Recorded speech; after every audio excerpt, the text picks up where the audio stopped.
ये मुझे जानना है कि जब आपको टिकट नहीं मिला, वो निराशा रही, उसके बाद आप बाहर आ गई हैं, क्या अभी भी मन में है कि या पूर्ण रूप से बीजेपी से जुड़ चुकी हैं? अच्छा, कुछ लोगों ने ये कहा कि जिस दिन चुनाव होंगे उससे एक दिन पहले धमाका करने वाली है रानी रावत, क्या ये सही खबर है कि जब आपके अब घर में कांग्रेस के लीडर भी आए और एक टीचर थे वो भी आए, उनकी फोटो खींची, उनको निलंबित कर दिया गया, उस विषय में आपकी क्या राय है कि वो जो निलंबन था उसमें सरकार का कोई रोल नहीं है, वो निर्वाचन आयोग का अपना स्वतंत्र निर्णय? हाय, मैं रवि के बिंदास बोल में आपका स्वागत है। हमारे सामने मौजूद हैं स्वर्गीय सैलेश रानी रावत जी की सुपुत्री ऐश्वर्या रानी रावत जी, जिनके बारे में कहा थोड़ी सी खफा नाराज चल रही है, लेकिन अब बीजेपी के साथ मजबूती से खड़ी हैं। तो जानेंगे कुछ सवाल। मैम पहले प्रणाम आपको। प्रणाम Ravi ji, how are you, कैसे हैं आप? Very fine. मैम, टिकट की कितनी उम्मीद थी आपको? टिकट की मेरे को काफी उम्मीद थी, बल्कि लग रहा था मिलेगा, पर इट्स ऑल फेट, भाग्य, कोई बात। अच्छा मैम, ये मुझे जानना है कि जब आपको टिकट नहीं मिला, वो निराशा रही, उसके बाद आप बाहर आ गई हैं, क्या अभी भी मन में है कि या पूर्ण रूप से बीजेपी से जुड़ चुकी हैं? पूर्ण रूप से बीजेपी से जुड़ चुकी हूँ, क्योंकि मैं दिखाने और मन में रखने वाली महिला नहीं हूँ। अगर मन में होता तो आती नहीं। अच्छा, कुछ लोगों ने ये कहा कि जिस दिन चुनाव होंगे उससे एक दिन पहले धमाका करने वाली है रानी रावत, क्या ये सही खबर है?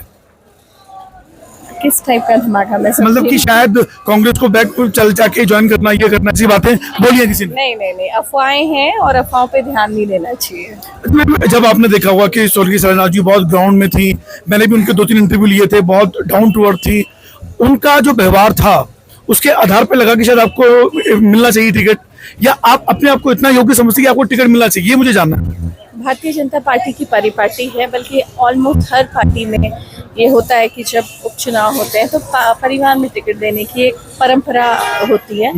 उसी के बेस पे मुझे लगा कि शायद माताजी के अधूरे कार्यों को पूरा करने के लिए पार्टी में उस पर भरोसा जताएगी, लेकिन कोई बात नहीं।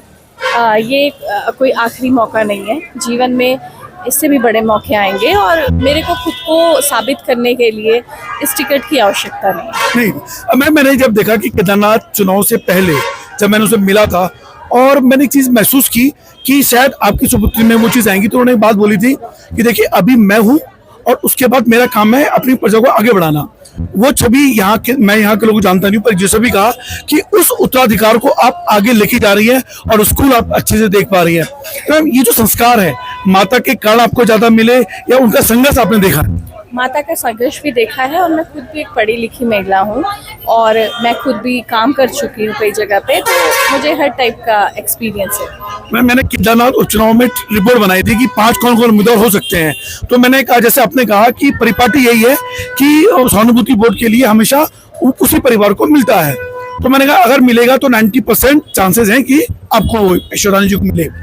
तो जब मुझे अजीब सा लगा तो आपको तो लगना ही था, तो उस दुख से उभरने में आपको किसने सहारा दिया, वो कौन ताकत थी और जिसके कारण वापस से आप बीजेपी से जुड़ गई हैं मन से? देखिए, मैंने जैसे बताया है कि जब मैं अपनी माता जी का अंतिम संस्कार करके घाट से आई, तो वो दुख तो सबसे बड़ा दुख है। ये टिकट ना मिलना तो छोटी मोटी बातें हैं, होती रहती हैं। जब मैं उस दुख से आज 4 महीने बाद उबर गई, हम उनके साथ तो गए नहीं, जी हाँ, है ना, जीवन आगे बढ़ा और हम बढ़ गए। उसी तरीके से आपके जीवन में कोई घटना होती है, वो प्रिय हो अप्रिय हो, आप उस पर ज़्यादा सोच के अपना समय बर्बाद ना करके आपको आपके भविष्य के बारे में सोचना है। मुझे मेरे लोगों के बारे में सोचना है, और मैं बस लकीर को पीटते रहने में विश्वास नहीं करती हूँ। जो चला गया सो चला गया, आगे का भविष्य है जो मेरा इंतजार कर रहा है। मैम, एक सवाल और लूंगा कि जब आपके अब घर में कांग्रेस के लीडर भी आए और एक टीचर थे वो भी आए, उनकी फोटो खींची, उनको निलंबित कर दिया गया, उस विषय में आपकी क्या राय है? मेरी ये राय है कि जब उनका निलंबन हुआ, मुझसे तो सूचित नहीं किया गया, निर्वाचन आयोग ने अपने हिसाब से कार्रवाई की है, लेकिन हमारी इस पे जो बात हो गई है, उनका ये जो निलंबन है वो स्वतः ही खारिज हो जाएगा आचार संहिता खत्म होते ही, क्योंकि मुझे लगता है कि जो ग्राउंड्स थे, शायद उनकी एक फोटोग्राफ आ गई थी हरीश रावत जी और कांग्रेसी नेताओं के लिए, जो एक अनजाने में हुई घटना है। लेकिन अब जब निर्वाचन आयोग ने उस पर निर्णय ले ही लिया है, तो उसका एक प्रोसेस होता है ख़त्म करने का।